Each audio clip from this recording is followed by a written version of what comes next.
Hello साथियों। आइए आज फिर से हम सभी लोग एक नए टॉपिक के साथ मिलते हैं। ठीक है, आज का हम सभी लोगों का टॉपिक है ब्लड, जिसको रुधिर, रक्त, लहू कहते हैं। ठीक है, साधारण भाषा में खून भी कहते हैं। आप सभी लोगों को बता दें, इससे पहले चाहे जहां से, चाहे जैसे, चाहे जिस माध्यम से आप सभी लोग पढ़े हों, ठीक है, चाहे किताबों के माध्यम से, चाहे ऑनलाइन प्लेटफॉर्म के माध्यम से, कहीं से पढ़े हों, इससे ज्यादा आज आप सभी लोगों को एक एक पॉइंट की और इतनी ज्यादा जानकारी इसमें मिलेगा कि पक्का है, एक बार मन से नोट्स बना लो इसका और पढ़ लो, तो पक्का है कि एग्जाम में चाहे जहां से प्रश्न पूछे, आप सभी लोगों का एक प्रश्न भी मिस नहीं होगा। ठीक है, चाहे वो छोटे प्रश्न हो चाहे बड़े प्रश्न। ठीक है, तो इसी विश्वास दिलाने के साथ मैं शुरू करता हूं आज का अपना टॉपिक, ब्लड। ठीक है, आज का हमारा टॉपिक क्या है? रुधिर, जिसको अंग्रेजी में ब्लड बोलते हैं। ठीक है भाई, ब्लड को रक्त भी कहते हैं और उर्दू में लहू कहते हैं। ठीक है ना, नई बच्चे बच्चे खेलते समय कहते हैं मारे एक कप फाइट ना तो लहू फेंक दोगे। ठीक है, वो किसको कहते हैं? ब्लड को कहते हैं। ठीक है, ये नहीं कहते हैं कि मारे एक कप फाइट तो रुधिर फेंक दोगे। क्या कहते हैं? मारे एक कप फाइट तो लहू फेंक दोगे। ठीक है, तो उर्दू में लहू कहते हैं। आइए हम सभी लोग ब्लड के बारे में कुछ जानकारी प्राप्त कर दें। ब्लड का अध्ययन क्या कहलाता है भाई? ब्लड का अध्ययन हमारा क्या कहलाता है? हेमेटोलॉजी और सेरोलॉजी। ठीक है, ब्लड का अध्ययन क्या कहलाता है? रक्त का अध्ययन हेमेटोलॉजी और सेरोलॉजी दोनों कहलाता है। ठीक है, इसको ध्यान रखिएगा आप सभी लोग, कभी कभी एक नंबर में पूछता है। और एक चीज बता दें, इसमें जो आप सभी लोग पढ़ेंगे उसका आप सभी लोग नोट्स बनाते चलिए, और साथ में वो क्या बोला जाता है, एक बार मैं कहता हूँ वीडियो देखने के बाद साथ साथ नोट्स बनाते चलिए और एक बार रिवीजन कर लीजिएगा। पक्का है कि एग्जाम में एक भी नंबर नहीं छूटेंगे। ठीक है, समझ गए कि नहीं? एक एक पॉइंट पर ध्यान दीजिएगा और एक सेकंड भी आप सभी लोग वीडियो को स्किप ना करिएगा, क्योंकि मैं आप सभी लोगों के एक एक सेकंड का भी ख्याल रखता हूँ। ठीक है ना, मैं उन्हीं टॉपिकों को, उन्हीं उत्तरों को, प्रश्नों को रखता हूँ जो जरूरी है। ठीक है ना, समझ गए कि नहीं? उस बुझ खसरा नहीं भरते हैं, तो इसलिए आप सभी लोग वीडियो को स्किप ना करें। ठीक है, समझ गए ना? अब ध्यान दीजिए भाई, रक्त का अध्ययन हेमेटोलॉजी या सेरोलॉजी कहलाता है। अगला है ब्लड, एक क्या है? रक्त एक तरल संयोजी ऊतक है। संयोजी माने क्या होता है भाई? कनेक्ट करना, मतलब जोड़ कर रखना। ठीक है ना, तो रक्त हमारे शरीर को क्या करता है भाई? जोड़ कर रखता है। यह एक संयोजी ऊतक है। जो नौवीं बच्चे, नौवीं पढ़ करके इस वीडियो को देख रहे हैं, उनको पता होगा संयोजी ऊतक किसे कहते हैं। संयोजी ऊतक को अंग्रेजी में कनेक्टिव बोलते हैं, कनेक्टिव टिश्यू। और कनेक्ट माने क्या होता है? जुड़ना या जोड़ना। ठीक है, और संयोजी माने भी क्या होता है? जोड़ना। ठीक है, तो ये क्या करता है? रक्त क्या करता है? हमारे शरीर को जोड़ कर रखता है, इसलिए ये क्या है? एक संयोजी ऊतक है। और तरल है, तरल किसे कहते हैं? जो क्या बोला जाता है, जिसमें बहने होने की क्षमता हो। ठीक है ना, समझ में आया कि नहीं? मैं एक एक शब्दों को डिस्क्राइब करते हुए चलूंगा। ठीक है, आप सभी लोग इसीलिए कह रहे हैं कि एक एक सेकंड का आप सभी लोगों के ध्यान रखते हो, आप लोग स्किप नहीं कर सकते हो। ठीक है, अगला है आपका जल से कुछ भारी घनत्व। इसका घनत्व बाबू ना देखिए, जल से जो जल हमारा होता है उसका घनत्व लगभग एक होता है, और ये क्या होता है? जल से कुछ भारी होता है, इसका घनत्व होता है 1.04 से 1.7 तक। ठीक है, समझ गए कि नहीं? अब आप सभी लोगों को जब ये चीजें दी जाती है कि इतना से इतना तक, जैसे 5 से 7 तक कोई चीज का, मतलब किसी भी प्रश्न का उत्तर दिया जाता है लगभग, आप सभी लोगों को बता दे भाई, मतलब ये है, जैसे इसका 1.4 से 1.7, तो इसका मतलब यह है कि 1 से 7, 1.4 से 1.7 के बीच में सबका आता है। ये देखिए, सबके लिए, किसी एक व्यक्ति का रहता तो बता दिया जाता चेक करके कि भाई इनका 1.5 है, 1.4 है या 1.6 है। ये सबके लिए हम सभी लोग जानकारी प्राप्त कर रहे हैं, तो इसलिए एक से, मतलब एक लिमिट लिया जाता है कि इतने में सबका आ जाता है। ठीक है, तो ये सबके लिए, इसमें जो लगा करके, डैश लगा करके या से लगा करके किया जाता है, वो सबके लिए होता है। ठीक है, जैसे यहाँ पर है।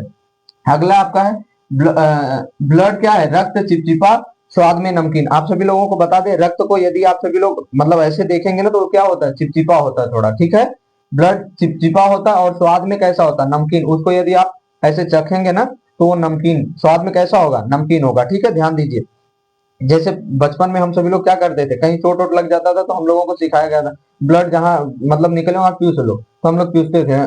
तो क्या होता था? कैसा लगता था भाई? नमकीन लगता था। ठीक है, याद करो उस दिन को जब आप खून चूसा करते थे। हालांकि आज भी चूसते हैं किसी न किसी के, सब लोग। हाँ, चलो वो पहले अपना चूसते थे, आज किसी दूसरे का सब लोग चूस रहे हैं, है कि नहीं। चलो ठीक है, आगे जानते हैं हल्का क्षारी। देखो भाई, ब्लड हल्का क्षारी होता है, इसका पीएच मान 7.3 से 7.5 तक होता है। इधर भाई दशमलव नहीं लगाए, भूल गए, ध्यान दीजिएगा। ठीक है, 7.5 तक होता है। अब आप सभी लोगों को बता दें, ये जो दिया गया 7.3 से 7.5, इसी के बीच में ये देखिए सबके लिए लिया गया है, तो किसी का 7.3 हो सकता है, किसी का 7.4 हो सकता है, किसी का 7.5। तो ये सबके लिए लिया गया है, इसलिए देखिए 7.3 से 7.5 लिया गया। ठीक है, वैसे एक्यूरेट इन दोनों के बीच में मान ले तो सबसे अच्छा 7.4 मान ले। ठीक है, समझ गए कि नहीं। अब आप सभी लोगों को पता हो कि यदि पीएच स्केल पर 7 से ऊपर को क्या कहते हैं, 7 से ऊपर को क्षारी और 7 पर उदासीन, 7 से नीचे शून्य तक क्या कहते हैं भाई, अम्लीय होता है। ठीक है, तो ये देखिए 7 से ऊपर है या नहीं है, अगर 7 पर रह जाता तो उदासीन हो जाता है, जबकि इसका पीएच मान कितना होता है, 7.3 से 7.5। तो ब्लड कैसा होता है भाई, हल्का क्षारी होता है, हल्का ही है, देखो क्योंकि 7 से तनखा ऊपर है, इसलिए 7 हल्का क्षारी होता है। ठीक है, अब आगे जानते हैं हम, एक एक पॉइंट को आप सभी लोग नोट करते चलिए, नहीं मिस कर जाएंगे, एक बार उसके बाद रिवीजन कर लीजिएगा, मस्त हो जाएगा। अगला है आपका अपारदर्शी पदार्थ। देखो भाई, ब्लड एक अपारदर्शी पदार्थ है। अपारदर्शी का मतलब होता है भाई, जिसमें से इस पार से उस पार न दिखाई दे, जरा भी दिखाई न दे, उसे अपारदर्शी कहते हैं। या दूसरे शब्दों में, जिसमें से इस पार से उस पार, जैसे केमिस्ट्री में होता है, इस पार से उस पार एक भी कण न जाए, उसे अपारदर्शी कहते हैं। ठीक है, वैसे अपारदर्शी यहाँ के लिए क्या है, रक्त कैसा है, अपारदर्शी है, मतलब उसमें इस पार से आप उस पार नहीं देख सकते। जैसे देखिए हमारा हाथ जो कैमरे और हमारे चेहरे के बीच में है, ये क्या है, अपारदर्शी। मेरा चेहरा दिखाई दे रहा है आप सभी लोगों को, नहीं ना, आंखें दिखाई दे रही हैं, नहीं, तो ये क्या कैसा काम कर रहा है, अपारदर्शी का काम कर रहा है। ठीक है, तो ब्लड भी ऐसा ही, उसमें यदि दिखाना चाहोगे इस पार से उस पार तो नहीं दिखेगा। अगला है शरीर का लगभग, देखो भाई शरीर का ब्लड क्या करता है, शरीर का 7 से 8% भार बनाता है। ठीक है, मतलब यदि आप 100 kg के हैं तो उसमें 8 kg, मतलब वो क्या, अगर आप 100 kg के हैं तो लगभग 8 kg आपका क्या होगा, रक्त होगा। समझ गए कि नहीं, मतलब 8%, 7 से 8% भाग बनाता है। समझ गए कि नहीं, तो ये ऐसा ही है। अगला है पुरुषों में। पुरुषों में देखिए भाई 5-10 मतलब 5.5 लीटर वो क्या बोला जाता है, ब्लड पाया जाता है, और स्त्रियों में 5 लीटर पाया जाता है। पुरुषों में थोड़ा ब्लड ज्यादा पाया जाता है, स्त्रियों में ब्लड थोड़ा कम पाया जाता है। ठीक है ना, और जितना ज्यादा होगा ब्लड उतना ज्यादा होगा हीमोग्लोबिन। समझ रहे कि नहीं, और हीमोग्लोबिन में क्या है, आयरन की मात्रा, लोहा है। अब जितना ज्यादा लोहा होगा उतना शरीर क्या हो जाएगी, कठोर हो जाएगी। तो पुरुषों में रक्त ज्यादा है तो हीमोग्लोबिन ज्यादा है, हीमोग्लोबिन ज्यादा है तो लोहा ज्यादा है, और लोहा ज्यादा है तो उनकी शरीर इसीलिए क्या होती है, कठोर होती है स्त्रियों के मुकाबले, और स्त्रियों की शरीर क्या हो जाती है, कोमल होती है। ठीक है ना, समझ में आया, क्योंकि उनमें रक्त भी कम पाया जाता है, रक्त कम तो हीमोग्लोबिन कम, हीमोग्लोबिन कम तो क्या बोला जाता है, लोहा कम। अगला है पुरुषों में हीमोग्लोबिन।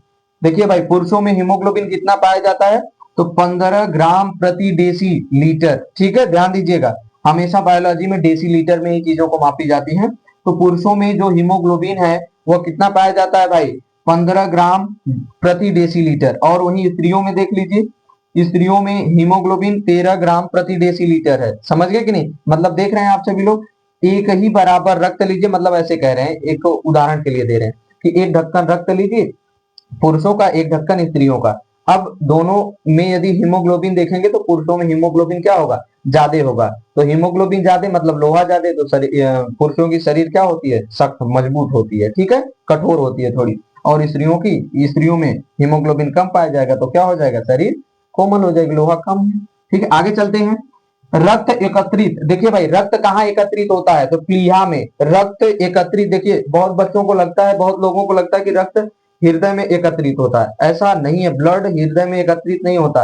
अगर ब्लड हृदय में एकत्रित हो जाएगा तो फिर वो चल कैसे पाएगा, समझ रहे हैं, पंपिंग कैसे कर पाएगा, तो जब पंप नहीं करेगा तो फिर क्या हो जाएगा, सिस्टम खराब हो जाएगा। समझ रहे कि नहीं, तो कहाँ एकत्रित होता है, ब्लड एकत्रित होता है भाई प्लीहा, जिसको साधारण मतलब दूसरे नाम से भी जानते हैं, तिल्ली के नाम से भी जानते हैं, अंग्रेजी में स्प्लीन बोलते हैं। ठीक है, ब्लड एकत्रित कहाँ होता है, तो तिल्ली में, प्लीहा में होता है, स्प्लीन में होता है। ठीक है ना, ये हमारे उदर जो है, उदर, ठीक है, उदर के इधर, मतलब क्या बोला जाता है, पेट है, पेट के बगल में एक छोटी सी ग्रंथि होती है, उसी में एकत्रित होता है। ठीक है, ये प्लीहा ग्रंथि, तिल्ली जिसको बोलते हैं।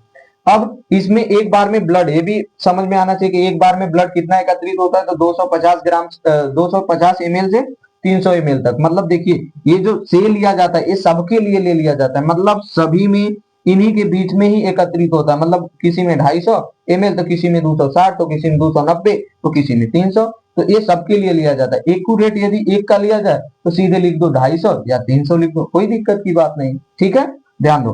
अब एक चीज और बता दें, ब्लड प्लीहा को कब्रिस्तान भी कहते हैं, कब्र भी कहते हैं। क्यों कहते हैं भाई, रक्त का कब्र भी कहते हैं, क्यों?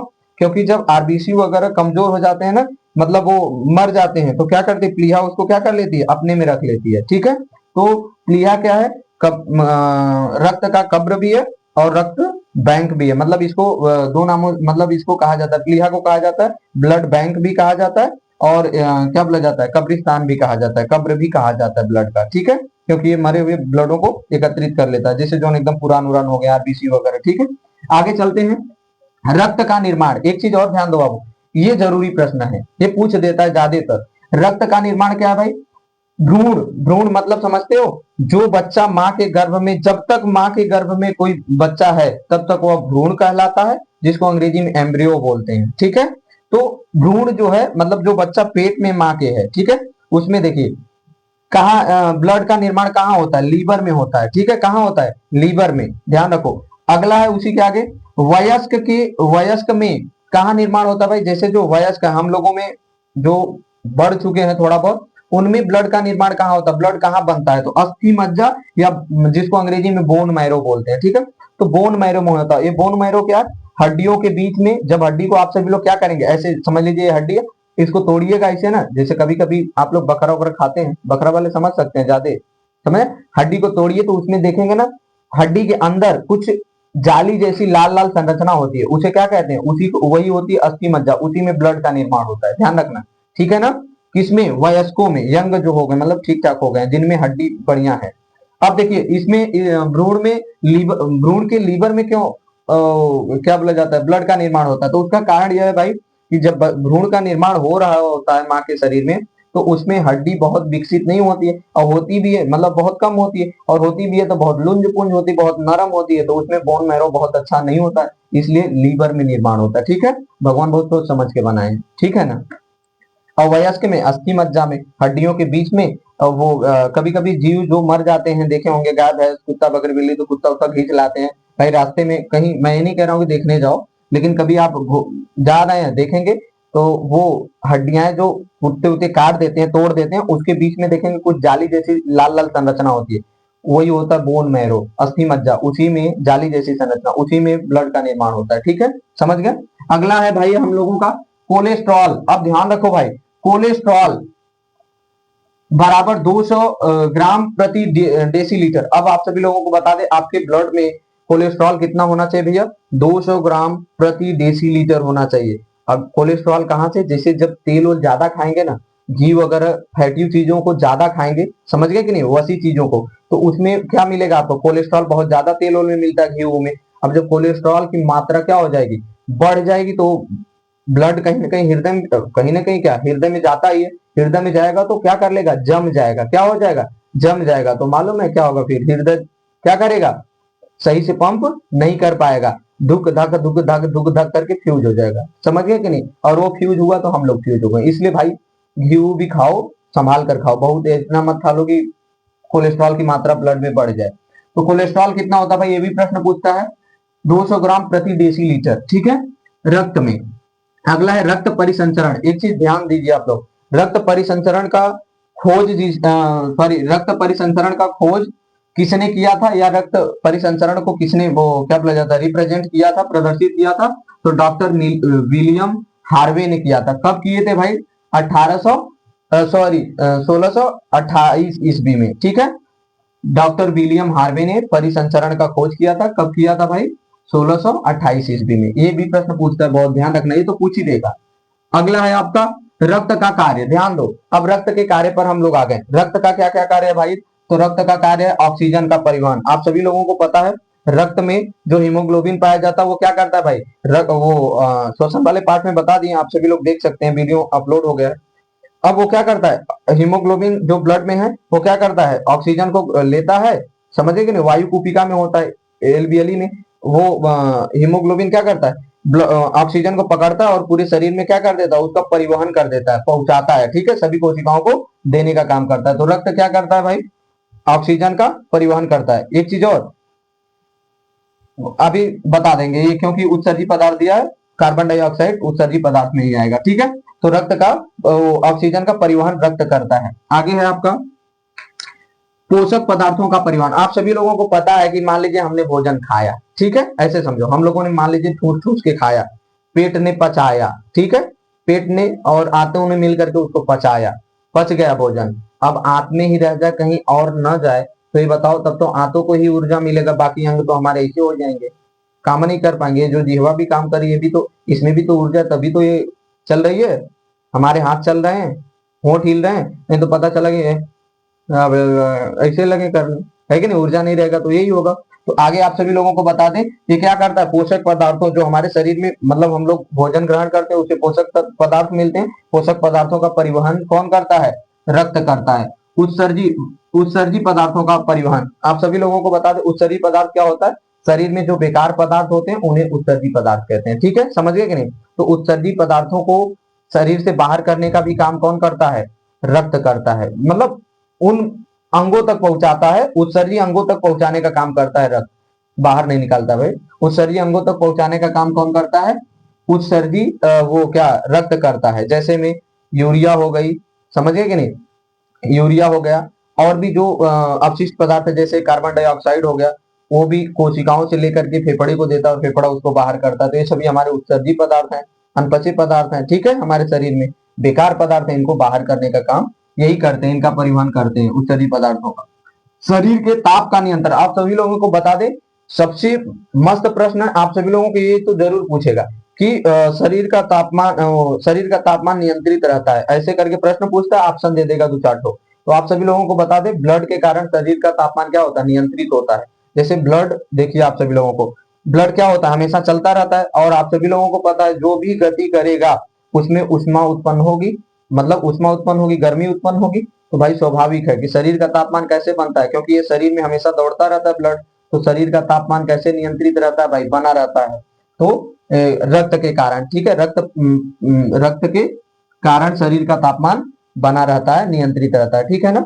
कोई भी चीज, जैसे अभी समझ लो मैं खड़ा हूँ, अभी दौड़ता रहा, ऐसे दौड़ू दौड़ू दौड़ू दौड़ू, कितनो ठंडी रहे, सर्दी रहे, गर्मी बरसात, कुछ रहे, अभी जो भी चीज गति करती है उसमें उष्मा आ ही जाती है। जैसे साइकिल वाइकल चलाएंगे, गाड़ी चलाएंगे, तो उष्मा उत्पन्न हो जाती है। हम अभी दौड़े, आप दौड़े, तो क्या हो जाएगा, गर्मी उत्पन्न हो जाती है। कोई काम करिए, समझ रहे कि नहीं, गति करिए, तो स्वाभाविक है, कोई भी चीज गति करता है तो उष्मा उत्पन्न होती है, गर्मी आती है, ठीक है। तो ये ब्लड क्या करता है, हमेशा हमारे शरीर में परिसंचरण करता रहता है, दौड़ते रहता है, तो इसलिए शरीर का तापमान हमारे बना रहता है रक्त के कारण। अगला है आपका हार्मोनों का परिवहन। ये भी प्रश्न बहुत, अब वही तो कहें आप सभी लोगों से कि एक एक सेकेंड हम आप सभी लोगों का ध्यान रखते हैं और उन्हीं प्रश्नों को लेकर आते हैं आप लोगों के बीच, जो प्रश्न बहुत जरूरी है, एग्जामों में सबसे ज्यादा पूछे जाते हैं, समझ गए कि नहीं। अब देखो ये भी जरूरी है, हार्मोन का परिवहन, आप सभी लोगों को बता दें, हार्मोनों का परिवहन कौन करता है, ब्लड करता है। अब कैसे परिवहन करता है और कहाँ करता है, तो जैसे देखिए, हार्मोन्स रिलीज हुआ यहाँ, ठीक है, इसका काम है यहाँ, ठीक है, हार्मोन्स यहाँ रिलीज हुआ, काम है यहाँ। तो ये बताइए, ये जाएंगे कैसे, अपने से तो जा नहीं सकते हैं, कोई ना कोई माध्यम चाहिए, ठीक है ना। जैसे आपको बाजार जाना है तो कोई ना कोई माध्यम चाहिए, साइकिल चाहिए, बाइक चाहिए, कैसे जाना होगा, समझ नहीं, कोई ना कोई माध्यम चाहिए।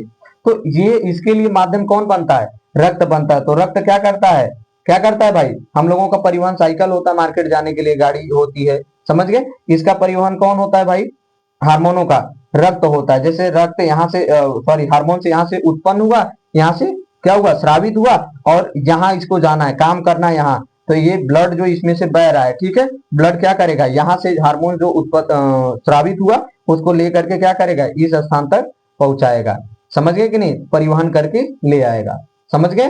तो ये जो जहां से हार्मोन स्रावित होता है और जहां जाता है, ये जहां जाता है हार्मोन का, उसको बोलते हैं लक्ष्य स्थान, हार्मोन्स का लक्ष्य बोलते हैं, ठीक है। तो अपने लक्ष्य तक, हार्मोन्स अपने लक्ष्य तक रक्त के कारण ही पहुंचते हैं, रुधिर के, ब्लड के कारण। रोगों से बचाव, आप सभी लोगों को बता दें, रक्त क्या करता है भाई, रोगों से बचाता है। जैसे हमारे शरीर में जो हानिकारक पदार्थ वगैरह आते रहते हैं, जीवाणु, बैक्टीरिया, विषाणु, उनसे क्या करता है, लड़ता है। हमारा रक्त क्या करते हैं, उनसे लड़ने का काम करते हैं, उनको मारने उड़ने का, झगड़ने का काम कौन करता है, रक्त करता है। तो रोगों से भी बचाता है।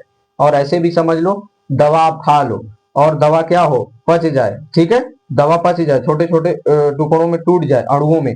अब ये समझ लीजिए, अब यदि दवा पची तो पेट में पची। अब ये बताओ, दवा का परिवहन यदि ब्लड न करे तो शरीर में, मान लो लगा है अंगूठे में चोट, शरीर के पैर के अंगूठे में चोट या सिर के ऊपरी हिस्से में, अब ये बताओ घाव ठीक कैसे होगा, हो सकता है नहीं। तो ये क्या करता है भाई, रोगों से भी बचाने का काम करता है। अगला है थक्का बनाना या घाव भरना। आप सभी लोगों को पता है, थक्का बनाने का, ब्लड का थक्का बनाने का काम कौन करता है भाई, कौन करता है, तो ब्लड करता है, ठीक है ना। ब्लड क्या करता है, घाव जहां लगता है वहां पर थक्का बना लेता है, उसके बाद घाव भरने का काम कौन करता है, ब्लड करता है, ठीक है। जो घाव होते हैं उनको ठीक करने का काम ब्लड करता है। अरे ऐसे समझ लो ना, दवाई वाई खाते हो, दवाइया को लेकर के उस धोखा के स्थान पर नहीं पहुंचेगा तो उनके कोशिका, घाव के अगल बगल जो कोशिकाएं हैं निष्क्रिय हो गई हैं, उनको ऊर्जा देगा, तभी तो विभाजन करेंगे, विभाजन करेंगे तभी तो घाव भरेगा, है कि नहीं। तो रक्त क्या करता है, घाव भरने का भी काम करता है। अगला है रुधिर के घटक। रुधिर के कितने भाग होते हैं भाई, कितने पार्ट्स होते हैं, कितने घटक होते हैं, तो दो। रुधिर के कितने घटक, दो। पहला होता है आपका प्लाज्मा, दूसरा होता है रुधिर कणिकाएं या रुधिराणु। अब रुधिराणु को अंग्रेजी में ब्लड कार्पल्स बोलते हैं। क्या बोलते हैं भाई, ब्लड कार्पल्स। प्लाज्मा को प्लाज्मा ही बोलते हैं। तो आइए पहले प्लाज्मा के बारे में जान लेते हैं। प्लाज्मा क्या करता है, रक्त का 55% भाग कौन बनाता है, प्लाज्मा बनाता है। कौन बनाता है भाई, प्लाज्मा रक्त का 55% भाग अकेले बनाता है। अगला है, अब इस प्लाज्मा में देखो, प्लाज्मा में 90 से 92% आपका जल होता है, बाकी 8 से 10% क्या होता है, कार्बनिक और अकार्बनिक पदार्थ होते हैं। अब कार्बनिक पदार्थों को भी जान लो। कार्बनिक पदार्थ जैसे ग्लूकोज, हार्मोन्स और विटामिन, एंजाइम, प्रोटीन्स, ये सभी होते हैं, ठीक है, कार्बनिक पदार्थ में आते हैं। प्लाज्मा के कार्बनिक पदार्थ यह है, पूछता है प्रश्न। और एक चीज बता दें, आगे है इसमें प्रोटीन्स में, प्रोटीन्स जो जरूरी है उनको हमने लिख दिया है। प्रोटीन्स जो होते हैं, देखिए ये प्लाज्मा प्रोटीन्स है, ये प्रोटीन्स है, क्या बोला, प्रोथ्रोम्बिन, फाइब्रिनोजन, हिपैरिन आदि और भी होते हैं, लेकिन ये तीनों बहुत महत्वपूर्ण है। मैंने कहा कि उन्हीं को हम रखते हैं जो जरूरी है, तो ये तीनों जरूरी है। अब बता दें क्या जरूरी है, ये दोनों प्रोथ्रोम्बिन और फाइब्रिनोजन मिलकर के एक ही काम करते हैं। दोनों क्या करते हैं, ब्लड को थक्का में बदल देते हैं, थक्का बनाते हैं। ब्लड का थक्का कौन बनाता है, प्रोथ्रोम्बिन और फाइब्रिनोजन ब्लड का थक्का बनाता है, और हिपैरिन ठीक इन्हीं दोनों का विपरीत कार्य करता है। ये क्या करता है, ब्लड को थक्का बनाने से बचाता है, रोकता है। ये देखिए, ये दोनों फाइब्रिनोजन और प्रोथ्रोम्बिन जो प्रोटीन्स है, ये दोनों तो कभी कभी काम करते हैं। जैसे कभी हमको चोट तो रोज लगेगा नहीं, कभी कभी लगता है, तो कभी कभी चोट लगने पर ये फाइब्रिनोजन और प्रोथ्रोम्बिन काम करते हैं, ठीक है ना, थक्का बनाने का काम करते हैं ब्लड का। लेकिन हिपैरिन नामक जो प्रोटीन है, ये क्या करता है भाई, हमेशा काम करता रहता है, क्योंकि आप सभी लोगों को पता है हमेशा ब्लड क्या रहता है भाई, तरल अवस्था में रहता है। यदि वो जम जाए, थक्का बन जाए, तो क्या हो जाएगा, आगे बढ़ पाएगा, और आगे नहीं बढ़ पाएगा तो हृदय हमारा क्या करेगा, धुक धक धुक धक धुक धक करके फ्यूज हो जाएगा, गया, है कि नहीं। तो ये चीजें आदि और भी पाए जाते हैं, लेकिन ये जरूरी है, इन्हीं को हमने बताया, इन्हीं से ज्यादा प्रश्न पूछता है। अगला है आपका अकार्बनिक पदार्थ। अकार्बनिक पदार्थ में पोटेशियम, सोडियम, कैल्शियम, क्लोराइड आदि और भी आते हैं, जैसे अमीनो अम्ल, वसी अम्ल, ये सभी और भी होते हैं, लेकिन मैंने जरूरी को लिया, इनसे प्रश्न पूछता है। जैसे पूछ देता है कि प्लाज्मा के अकार्बनिक पदार्थ कौन कौन है, तो आप क्या लिखेंगे, potassium, sodium, calcium, chloride, amino अम्ल, वसी अम्ल आदि इत्यादि और भी होते हैं, ठीक है। ये रहे प्लाज्मा संबंधित जानकारी, समझ गए कि नहीं। अगला है आपका रुधिर कणिकाएं या रुधिराणु, ब्लड कार्पल्स जिसको बोलते हैं। ब्लड कार्पल्स शरीर रक्त का 45% भाग बनाता है। ये देख रहे हैं 55%, ये कितना बना रहा है, 45%। अब आप सभी लोगों को बता दें, इसके भी तीन अंग होते हैं, तीन भाग होते हैं रुधिराणु के, ब्लड कार्पल्स के। कौन कौन, आरबीसी, और उसके बाद होता है डब्ल्यूबीसी, प्लेटलेट्स। अब ध्यान रखना, ये जो आरबीसी होता है, इसका पूरा नाम होता है लाल रक्त कणिकाएं, अंग्रेजी में बोला जाता है रेड ब्लड कार्पल्स। क्या बोला जाता है, रेड ब्लड कार्पल्स, ठीक है। इसका वैज्ञानिक नाम होता है एरिथ्रोसाइट्स। अब उसके बाद है डब्ल्यूबीसी, डब्ल्यूबीसी को व्हाइट ब्लड कार्पल्स बोलते हैं, ठीक है। हिंदी में श्वेत रुधिर कणिकाएं बोलते हैं।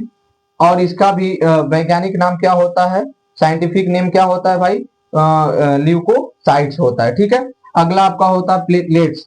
प्लेटलेट्स क्या होता है भाई, ये आपके शरीर में बहुत जरूरी है। प्लेटलेट्स भी मतलब तीनों जरूरी है, लेकिन ज्यादा जरूरी प्लेटलेट्स है, खासकर आप सभी लोग पढ़ने वाले बच्चों के लिए।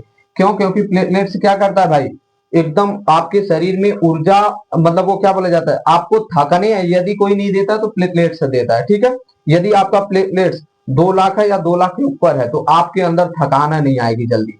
अब देखो, प्लेटलेट्स की कमी जिसके शरीर में होता है वो क्या करते हैं, देखेंगे तनख्वाह में, अब 1 घंटा पढ़ने बैठे तो लगे, अरे मोरी मैया, आह, अरे बाप रे बाप, अरे दादी रे दादी, क्या करने लगते हैं, एकदम टेढ़ियाने लगते हैं। उसके बाद क्या करेंगे, फिर धीरे से किताब लेंगे, हकीकत बता रहे हैं, फिर धीरे से किताब लेंगे, ठंडी वंडी में तो ज्यादा हो जाता है, किताब लेंगे, उसके बाद क्या करेंगे, ऐसे लेंगे, पहले बैठ के पढ़ रहे थे, प्लेटलेट्स कम है, अब थकान जल्दी आ गया, आधा घंटा में 1 घंटा में, उसके बाद किताब ऐसे ले लेंगे, ऐसे ऐसे पढ़ने लगेंगे, फिर उसके बाद लेट जाएंगे, ऐसे पढ़ेंगे, फिर कुछ देर बाद ऐसे मुंह पर रख करके ऐसे सो जाएंगे। समझ रहे हैं कि नहीं? तो ये प्लेटलेट्स की कमी है, ये थकने नहीं देता, ध्यान रखना। ये क्या करता है भाई, ये काम को शुरू करता है, ये काम को बनाए रखता है, मतलब ये क्या करता है।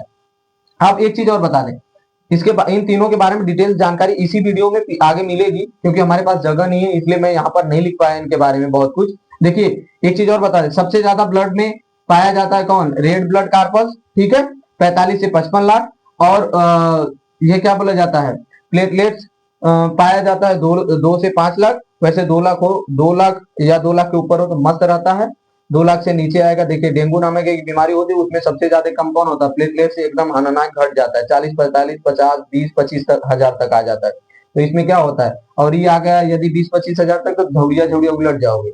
समझ गए कि नहीं? क्योंकि यही थकने नहीं देता, यही बहुत अच्छा है भाई। देखो, उसके बाद एक चीज और बता दें, इसकी संख्या कितनी होती है, 5,000 से 9,500 तक, कहीं कहीं 10,000 भी लिखा होता है। तो आप सभी लोगों को बता दें, ये 5,000 से जो 9.5 या 10 लिया गया, ये सभी व्यक्तियों के लिए लिया गया है। ध्यान रखना, मैंने शुरुआत में ही बताया हूँ वहां पर, सभी व्यक्तियों के लिए लिया गया है, मतलब किसी का 5,000, किसी का 6,000, किसी का 7,000, किसी का 9,000, किसी का 10,000, ऐसे होता है 9,500। अब बता दें जिसका, ये ध्यान रखना, ये यदि एकदम 10,000 है तो एकदम मस्त, समझ गए कि नहीं, मतलब 9,500 10,000 है तो एकदम मस्त है।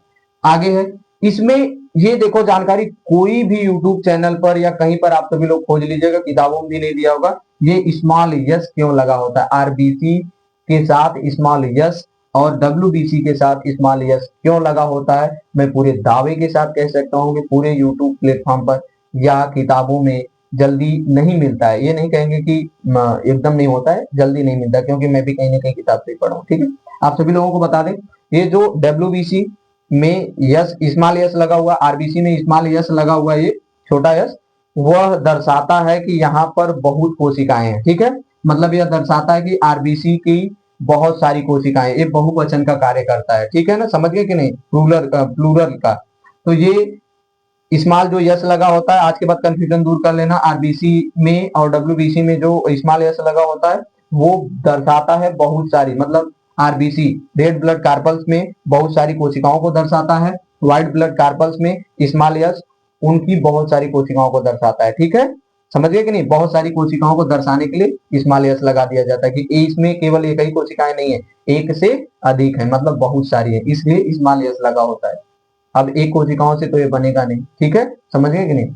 तो यही है, ये जानकारी दे। अब देखिए, इन तीनों के लिए जगह नहीं भाई, फिर से हम इसको मिटाएंगे और आप सभी लोगों को क्या करेंगे, मिटाएंगे, इसी में बनाएंगे, इसी में बताएंगे, तो समय ज्यादा लग जाएगा, वीडियो बड़ा होगा, तो इसको हम मिटा करके फिर से आप सभी लोगों के साथ मिलते हैं। ठीक है, समझ गए कि नहीं? धन्यवाद।